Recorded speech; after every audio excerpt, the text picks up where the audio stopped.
Assalamualaikum warahmatullahi wabarakatuh.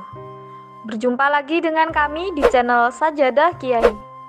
Kali ini kami akan membahas kisah sahabat Nabi Hudzaifah ibnul Yaman, pemegang rahasia Rasulullah.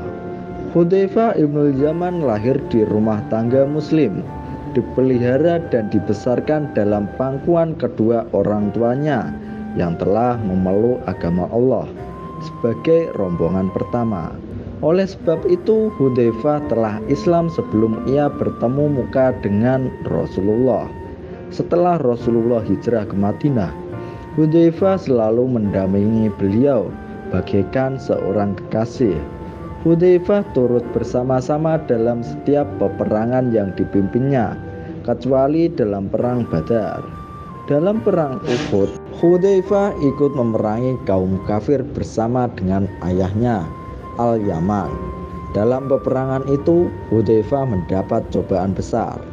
Dia pulang dengan selamat, tetapi bapaknya syahid oleh pedang kaum muslimin sendiri, bukan kaum musyrikin. Kaum muslimin tidak mengetahui jika Al-Yaman adalah bagian dari mereka, sehingga mereka membunuhnya dalam perang. Rasulullah menilai dalam pribadi Hudzaifah ibnul Yaman terdapat 3 keistimewaan yang menonjol. Pertama, cerdas, sehingga dia dapat meloloskan diri dalam situasi yang serba sulit. Kedua, cepat tanggap, berpikir cepat, tepat, dan jitu yang dapat dilakukan setiap diperlukan. Ketiga, cermat, memegang rahasia, dan berdisiplin tinggi, sehingga tidak seorang pun dapat mengorek yang dirahasiakannya. Kesulitan terbesar yang dihadapi kaum muslimin di Madinah ialah kehadiran kaum Yahudi munafik dan sekutu mereka yang selalu membuat isu-isu dan muslihat jahat.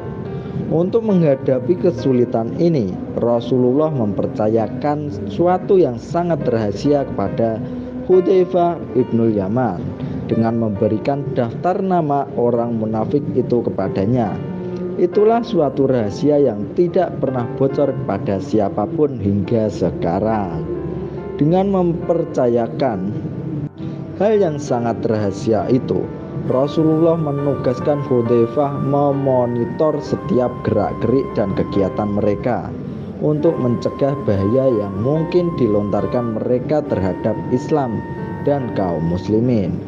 Karena inilah Hudzaifah ibnul Yaman digelari oleh para sahabat dengan Sohibu Siri Rasulullah, pemegang rahasia Rasulullah.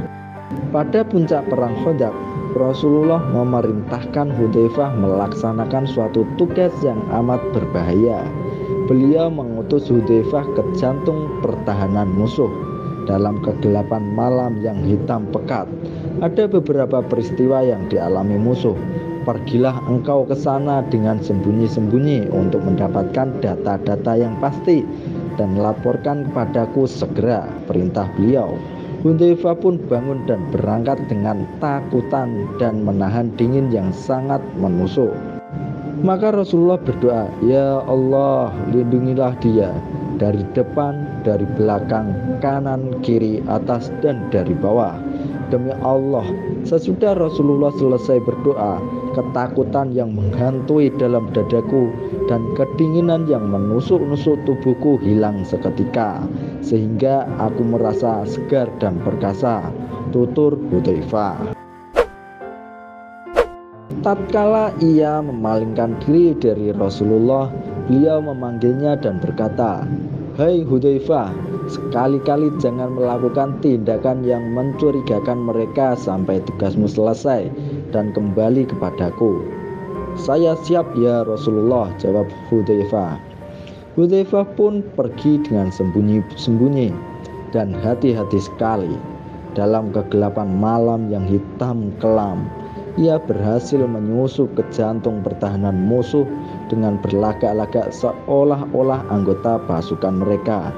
Belum lama berada di tengah-tengah mereka, tiba-tiba terdengar Abu Sufyan memberi komando, "Hei pasukan Quraisy, Dengarkan, aku berbicara kepada kalian sekalian.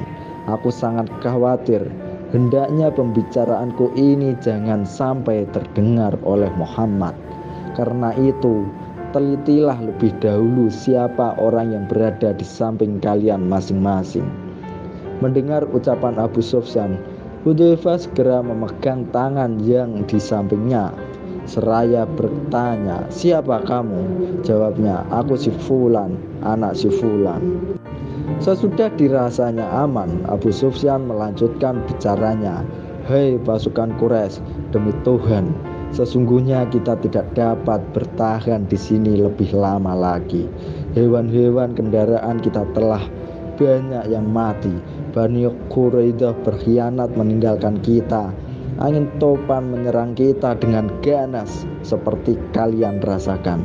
Karena itu, berangkatlah kalian sekarang dan tinggalkan tempat ini. Sesungguhnya aku sendiri akan berangkat." Selesai berkata demikian, Abu Sufyan kemudian mendekati untanya, melepaskan tali penambat lalu dinaiki dan dipukulnya. Unta itu bangun dan Abu Sufyan langsung berangkat. Seandainya Rasulullah tidak melarangnya melakukan suatu tindakan di luar perintah sebelum datang melapor kepada beliau, tentu ia akan membunuh Abu Sufyan dengan pedangnya. Hudzaifah ibnul Yaman sangat cermat dan teguh memegang segala rahasia mengenai orang-orang munafik selama hidupnya, sampai kepada khalifah sekalipun. Bahkan Khalifah Umar bin Khattab, jika ada orang muslim yang meninggal, dia bertanya, apakah Hudzaifah turut menyolatkan jenazah orang itu? Jika mereka menjawab, ada, Umar turut menyolatkannya. Suatu ketika Khalifah Umar pernah bertanya kepada Hudzaifah dengan cerdik, "Adakah di antara pegawai-pegawaiku orang munafik?" "Ada seseorang," jawab Hudzaifah. "Tolong tunjukkan kepadaku," kata Umar. Hudzaifah menjawab, "Maaf Khalifah, saya dilarang Rasulullah mengatakannya." Walaupun demikian, amat sedikit orang yang mengetahui bahwa Hudzaifah ibnul Yaman sesungguhnya adalah pahlawan penakluk Nahrawan, Dinawar, Hamadan, dan Rai. Dia membebaskan kota-kota tersebut bagi kaum muslimin dari genggaman kekuasaan Persia. Hudzaifah juga termasuk tokoh yang memprakarsai keseragaman mushaf Al-Quran. Sesudah kitabullah itu beraneka ragam corak di tangan kaum muslimin. Ketika Hudzaifah sakit keras menjelang ajalnya tiba, beberapa orang sahabat yang mengunjunginya pada tengah malam, Hudzaifah bertanya kepada mereka, "Pukul berapa sekarang?" Mereka menjawab, "Sudah dekat subuh." Hudzaifah berkata, "Aku berlindung kepada Allah dari subuh yang menyebabkan aku masuk neraka." Ia bertanya kembali, "Adakah kalian membawa kafan?" Mereka menjawab, "Ada. Tidak perlu kafan yang mahal. Jika diriku baik dalam penilaian Allah, Dia akan menggantinya untukku dengan kafan yang lebih baik.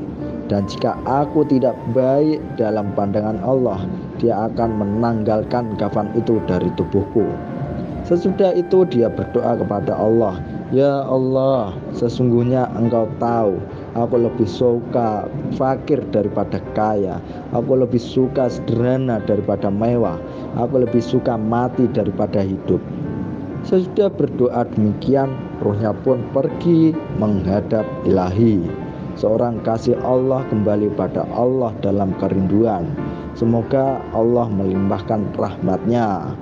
Wallahu a'lam. Terima kasih telah menonton video kami. Jangan lupa like, comment, share, dan subscribe channel Sajadah Kiai, serta bunyikan loncengnya agar tidak ketinggalan video-video terbaru kami. Dengan mensubscribe berarti Anda mendukung channel kami, serta membuat kami lebih semangat dan konsisten dalam membuat video-video terbaru. Wassalamualaikum warahmatullahi wabarakatuh.